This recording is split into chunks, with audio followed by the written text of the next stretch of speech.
అన్నం పరబ్రహ్మ స్వరూపం అంటారు. అన్నం అంటే మనం తినే వైట్ రైసో, బ్రౌన్ రైసో, బిర్యానీ రైసో కాదండి. అన్నం అంటే ఆహారం. చీమల దోమలు కూడా ఆహారం అయితే తీసుకుంటాయి కదా! అది వాటికి అన్నం అన్నమాట. అన్నం అంటే సాంస్క్రిట్ వర్డ్. పిడికెడు ఆహారం తయారవ్వాలంటే ప్రకృతిలోని చాలా వనరులు ఇంకా చాలా కాలం అయితే ఖర్చవుతుంది. అలాంటి ఆహారం విలువ తెలుసుకొని మనకు నచ్చలేదనో, మిగిలిపోయిందనో వేస్ట్ చేసి పారేయకుండా దాన్నైతే మనం బాగా ఉపయోగించుకోవాలి. ఈ మధ్యనే జరిపిన ఒక సర్వేలో ఆకలేసినప్పుడు పట్టెడు అన్నం దొరక్క, దాహం వేసినప్పుడు గుక్కెడు నీళ్లు దొరక్క ఎన్నో ప్రాణాలు అంతరించిపోయాయట. అందుకోసమే ఈ వీడియో అయితే చేస్తున్నాను. చాలా మంది ఎంత ఫుడ్ వేస్ట్ చేస్తున్నారో ఈ వీడియో చివరి వరకు స్కిప్ చేయకుండా చూస్తే మీకే అర్థమవుతుంది. ఇక వీడియోలోకి అయితే వెళ్ళిపోదాం. ప్రతి ఒక్కరికి ఉపయోగపడుతుంది. మీ ఫ్రెండ్స్ అండ్ ఫ్యామిలీకి కూడా షేర్ చేయండి. వీడియోని స్కిప్ చేయకుండా చూడండి.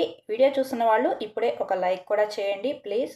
ఇక వీడియోలోకి వెళ్తే ఇక్కడ నేనైతే పచ్చడి చేస్తున్నాను. చాలా ఇంగ్రీడియంట్స్ మిగిలిపోయినవి, వీకెండ్లో వచ్చినవి, ఇలా మనం మాల్స్ నుంచి, మార్కెట్స్ నుంచి తెచ్చుకున్నప్పుడు చాలా వస్తువులు అయితే ఇలా వేస్ట్గా పడేస్తూ ఉంటాము. వాటిలన్నిటిని కలిపి ఈరోజైతే నేను ఒక పచ్చడిని ప్రిపేర్ చేస్తున్నాను. మీరు కూడా చూసేసేయండి. ఇక్కడ మీరు చూస్తున్నది గోబీకి వచ్చే కాడలండి. క్యాలీఫ్లవర్ తెచ్చుకుంటాం కదా మనము సూపర్ మార్కెట్స్లో, అలా తెచ్చుకున్నప్పుడు ఇలా పెద్ద పెద్ద కాడలు అయితే వస్తూ ఉంటాయి.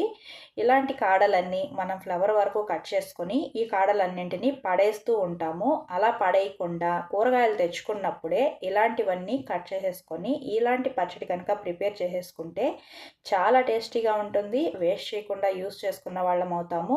ఒక పచ్చడి కూడా చేసుకున్నట్లుంటుంది. క్యారెట్, బీట్రూట్ తురుముకున్నప్పుడు మొదళ్ళ దగ్గర ఇలా గట్టిగా వచ్చిన పార్ట్ని చాలా మంది పడేస్తూ ఉంటారు. అవి కూడా నేను ఒక బాక్స్లో వేసి ఫ్రిడ్జ్లో అయితే స్టోర్ చేసుకున్నాను. ఇవి పక్కన పెట్టేస్తున్నాను. ఇక ఇవైతే పోయిన వారం తెచ్చుకున్న కూరగాయల్లో టమోటాలు తెచ్చుకున్నాను కదా, వాటిల్లో 2 టమోటాలు అయితే బాగా వాడిపోయినాయి, ముడతలు ముడతలుగా వచ్చేసినాయి. ఇప్పుడు మళ్ళీ ఫ్రెష్గా తెచ్చుకున్నాను కదా, అవైతే ఫ్రిడ్జ్లో స్టోర్ చేసేసుకున్నాను. వీటిని తీసి పక్కన పెట్టేసుకున్నాను. పుదీనా తెచ్చానండి. పుదీనా తెస్తే వంట అయిపోయిన తర్వాత లోపల పెడదాంలే అని అట్లా అర్మాట్లో పెట్టాను. లేదు, వంట అంతా అయ్యేసరికి 2:30 అయింది. ఆలోపు ఇదైతే ఇలా ఎండిపోయినట్టుగా అయిపోయింది. ఫ్రెష్గా ఉన్నది తీసి పెట్టుకున్నాను, వాడిపోయిందంతా ఇలా ప్లేట్లో పెట్టుకున్నాను. తర్వాత పచ్చిమిర్చి తెస్తే అవైతే చిన్న చిన్నగా ఉన్నాయండి. లాస్ట్ కోతల్లో వచ్చిన కాయలు ఉంటాయి కదా, అలాగా ఒక్కొక్కటి 1 ఇంచ్ 2 ఇంచ్ అలా ఉన్నాయి. మీకు వీడియోలో చూడడానికి కాస్త పెద్దవిగా కనిపిస్తున్నాయి కానీ చేతిలో వేసుకుంటే చూడండి 1 ఇంచ్ కూడా లేవు ఒక్కొక్క కాయ, అలా అయితే ఉన్నాయన్నమాట.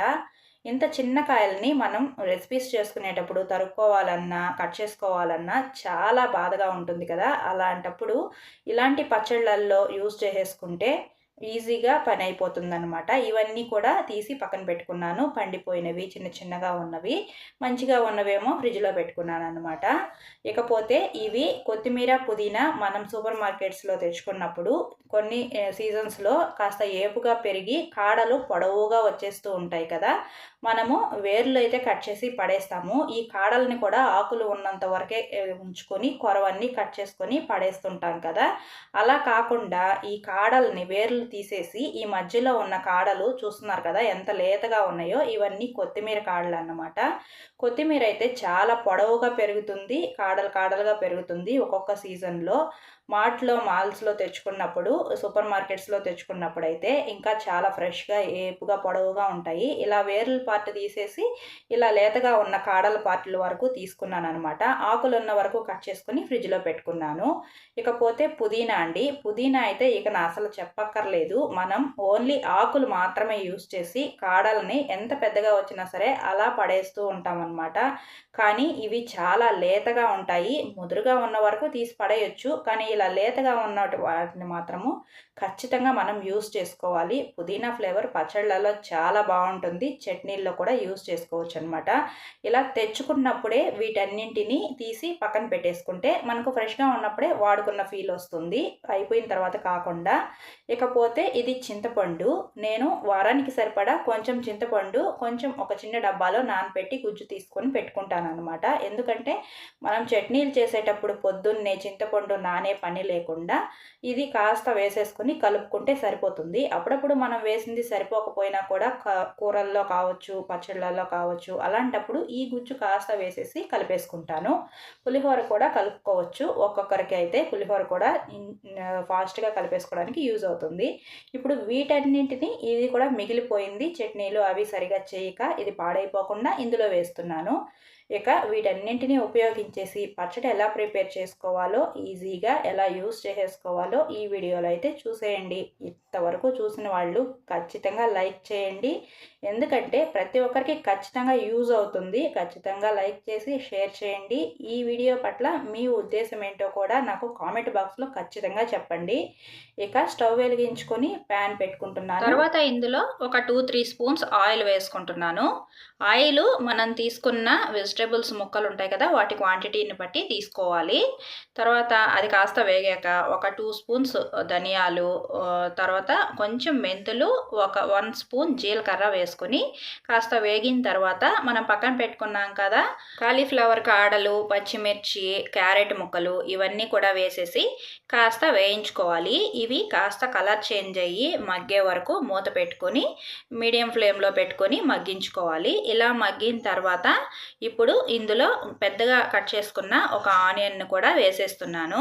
ఇంకా ఇందాక పక్కన పెట్టుకున్న బీట్రూట్ ముక్కలు, టమోటా ముక్కలు, తర్వాత కట్ చేసి పక్కన పెట్టుకున్న కాడలన్నిటినీ కూడా ఇందులో వేసేస్తున్నాను. ఇందులో కొత్తిమీర ఆకులు ఉన్నాయి, కాడలు ఉన్నాయి, పుదీనా వాడిపోయిన ఆకు, ఇంకా కాడలు కూడా ఉన్నాయన్నమాట. ఇవన్నీ కూడా పెట్టేసుకొని ఇలా మొత్తము మిక్స్ అయ్యేటట్టుగా బాగా కలిపేసుకోవాలి.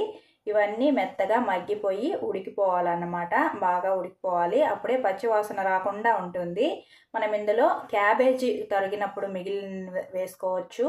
ఇంకా కూరగాయలు కూడా ఏవైనా మిగిలినవి ఉంటే వీకెండ్లో సాటర్డే సండే కూరగాయలు తెచ్చుకున్నప్పుడు అంతకుముందు మిగిలినవి పాడైపోతున్నా, లేదంటే తెచ్చుకున్న వాటిలో ఏవైనా ముదిరిపోయిన బెండకాయలు లాంటివి అలాంటివి ఉన్నా కూడా ఇందులో వేసేసి పచ్చడి కనుక ప్రిపేర్ చేసుకుంటే ఫ్రిడ్జ్లో పెట్టుకుంటే వారం రోజులు ఖచ్చితంగా ఉంటుందండి. టిఫిన్స్లోకి ఇంకా రైస్లోకి కానీ వేసుకొని తింటే చాలా బాగుంటుంది. చూడండి, ఉప్పు వేసుకొని ఇలా మూత పెట్టుకొని సిమ్లో కానీ మీడియం ఫ్లేమ్లో కానీ పెట్టుకొని మగ్గించుకుంటే వెజిటబుల్స్లోంచి చాలా వాటర్ అయితే వస్తుంది. చూస్తున్నారు కదా ఎంత వాటర్ రిలీజ్ అయిందో. ఈ వాటర్ అంతా మొత్తం ఎగిరిపోయే వరకు ఉడికిపోయిన తర్వాత కూడా బాగా వేయించేసుకోవాలి. తర్వాత ఇందులోనే చింతపండు గుజ్జును కూడా వేసేసి కాస్త ఉడికించేసుకుంటున్నాను. ఇలా వేసుకొని ఉడికించుకోవడం వల్ల పచ్చడి పాడైపోకుండా చాలా రోజుల పాటు అయితే ఫ్రెష్గా ఉంటుంది.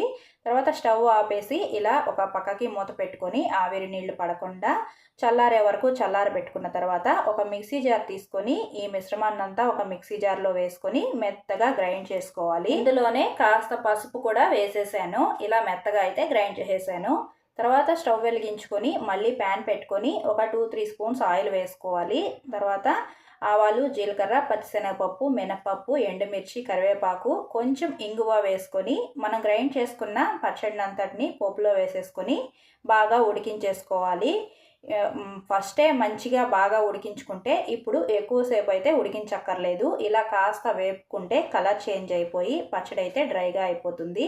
తర్వాత ఒక బౌల్లోకి తీసుకొని సర్వ్ చేసుకుంటే చాలా టేస్టీగా ఉంటుంది. ఇందులో ఫుల్ ఫైబర్ ఉంటుందండి, ఇంకా చాలా విటమిన్స్, న్యూట్రియంట్స్ కూడా ఉంటాయి. మన ఆరోగ్యానికి అయితే చాలా బెనిఫిట్స్ అయితే ఇందులో నుంచి వస్తాయి. మీకు పచ్చడి నచ్చితే కామెంట్ చేయండి, నచ్చితే ఒక లైక్ చేయండి, సబ్స్క్రైబ్ కూడా చేసుకోండి. ఈ వీడియోని మీకు తెలిసిన వాళ్ళందరికీ ఖచ్చితంగా షేర్ చేయండి, అందరికీ చాలా ఉపయోగపడుతుంది. మరో మంచి వీడియోతో మళ్ళీ కలుద్దాం. Bye friends.